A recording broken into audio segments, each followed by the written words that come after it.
सम्मानित देशवासियों, मैं एस.एल. ठाकुर, राष्ट्रीय समाजवादी जन क्रांति पार्टी के अध्यक्ष, उत्तर प्रदेश वाराणसी से समस्त देशवासियों का मैं हार्दिक स्वागत और अभिनंदन करता हूं। आज एक बहुत ही गंभीर मुद्दे पर पूरी देश के अंदर चर्चा चल रही है। वह मुद्दा क्या है? यानी 15 अगस्त 2026 को माननीय देश के प्रधानमंत्री नरेंद्र मोदी जी द्वारा दिया गया स्टेटमेंट दिमागी नक्सली। मुझे लगता है कि दिमागी नक्सली उस प्राचीन से इस तरीके का संदेश देना और देश के लोगों के लिए संदेश देना, मुझे लगता है कि माननीय प्रधानमंत्री महोदय को इसे डिफाइन भी कर देना चाहिए था, क्योंकि ये देश जानना चाहता है दिमागी नक्सली या नक्सली की उत्पत्ति हुई कहाँ से, किन परिस्थितियों में हुई। आज देश को बताने की ज़रूरत है। मुझे लगता है राष्ट्रीय समाजवादी जन क्रांति पार्टी समतामूलक समाज के पक्षधर, मानवीय मूल्यों के संरक्षण के लिए संकल्पित एक सोच है, एक विचारधारा है जो संविधान और कानून पर अटूट श्रद्धा व्यक्त करती है, विश्वास रखती है, अपने कर्तव्यों के निर्वहन पर विश्वास रखती है, कर्तव्यों के अनुपालन के साथ साथ मानवीय मूल्यों के संरक्षण पर विश्वास रखती है, नफरत की राजनीति पर विश्वास नहीं करती।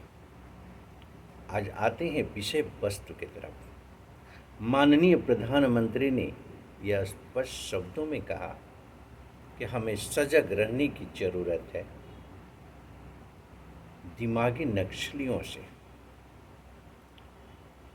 मुझे तो लगता है कि नक्सल शब्द या भ्रष्टाचार शब्द में बहुत अंतर नहीं है। शब्द निश्चित रूप से अलग अलग है, लेकिन अगर मैं कहूँ तो एक दूसरे के पूरक नज़र भी आते हैं। भ्रष्टाचार नक्सलवाद को जन्म देता है और नक्सलवाद प्रतिक्रिया व्यक्त करते हुए भ्रष्टाचार को ख़त्म करने की बात करता है, न्याय की बात करता है, लेकिन न्याय को तोड़ते हुए, न्याय की मूल आधार को नकारते हुए। तो दोनों में समानता तो है, इसमें कहीं कोई दो राय नहीं है। अब रही बात कि यहाँ हमारे प्रधानमंत्री महोदय को पूरी तरह से डिफाइन कर देना चाहिए था कि भ्रष्टाचार अगर संविधान और कानून को नज़रअंदाज किया जाता है, तोड़ दिया जाता है, धज्जियाँ उड़ा दिया जाता है, आचार संहिता का उल्लंघन किया जाता है, साथ ही अधिकारों का दुरुपयोग किया जाता है और किसी के अधिकार को छीन लिया जाता है, यह कहना अतिशयोक्ति नहीं होगा कि अपने अधिकारों का दुरुपयोग करते हुए व्यक्ति और समाज का शोषण किया जाता है। इसके विरुद्ध अगर कोई आवाज़ उठाता है संविधान के दायरे में, कानून के दायरे में, लोकतांत्रिक प्रक्रिया के अंतर्गत, तो आप इसे क्या कहेंगे? और संविधान को तोड़ने वाले, उसका दुरुपयोग करने वाले, अपने अधिकारों के दुरुपयोग करने वाले, आचार संहिता का उल्लंघन करने वाले लोगों को आप किस श्रेणी में रखते हैं? निर्वाचन प्रक्रिया के अंतर्गत करोड़ों करोड़ों रुपए खर्च होते हैं, काले धन का खुलेआम इस्तेमाल होता है, धन बल बाहुबल का इस्तेमाल होता है, कानून को धत्ता बता दिया जाता है, संविधान को धत्ता बता दिया जाता है, अधिकारों का दुरुपयोग किया जाता है। तत्पश्चात शासन प्रशासन के स्तर पर सहयोग लेते हुए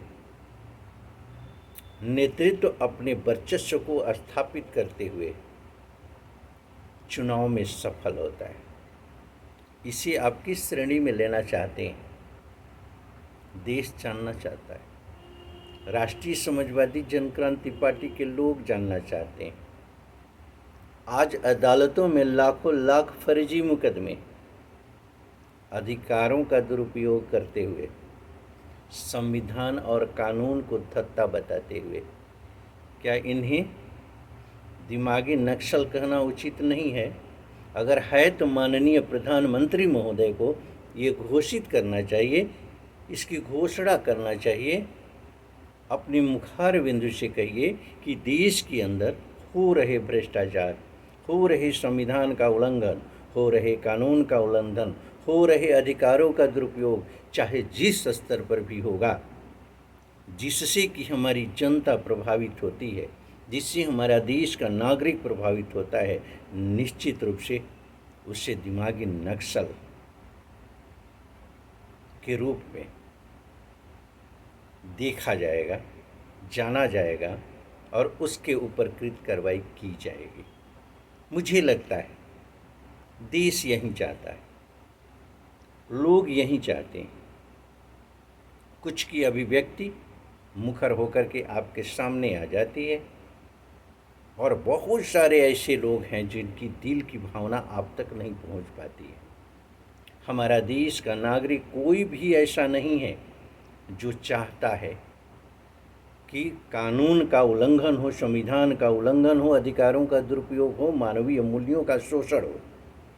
कोई हमारा देश का नागरिक ये नहीं चाहता है कि सामान्य शिक्षा प्रणाली लागू न हो, बेहतर शिक्षा व्यवस्था न हो, शिक्षा के अंदर गुणवत्ता न हो, लोगों के हाथों को रोजगार न मिले, शासन और सत्ता पूरी तरह से ईमानदार न हो। हमारा देश का कोई नागरिक नहीं चाहता है। परिस्थितियां हैं गलत को भी एक्सेप्ट करने के लिए हमारे तथाकथित राजनैतिक शासन के अंदर स्थापित लोग शासनिक व्यवस्था के अंतर्गत अपनी ताकत का इस्तेमाल करते हुए उनकी आवाज़ को दबा देते हैं, उन्हें त्रस्त कर देते हैं। गलत न करने की सोच रखने वाला व्यक्ति भी गलत करने के लिए विवश हो जाता है। लेकिन यह सच्चाई है।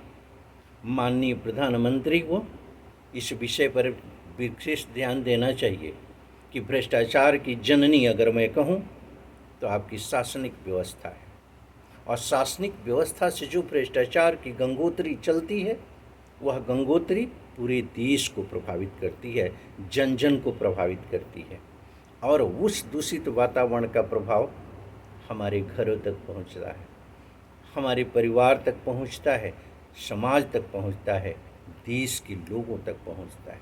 इसमें कहीं कोई संशय नहीं। तो आपको इसको डिफाइन करते हुए कि दिमागी नक्सली है कहाँ, उस पर प्रहार करने की पहल करना चाहिए शासन के स्तर पर। और शासन के स्तर पर अगर दिमागी नक्सलियों को चिन्हित करते हुए आपने अपने कर्तव्यों का ईमानदारी से अगर निर्वहन किया तो भारत के अंदर अमूल चूल परिवर्तन देखने को मिलेगा, और देश की आप प्रथम ऐसे प्रधानमंत्री होंगे जिसकी सराहना पूरा देश करेगा।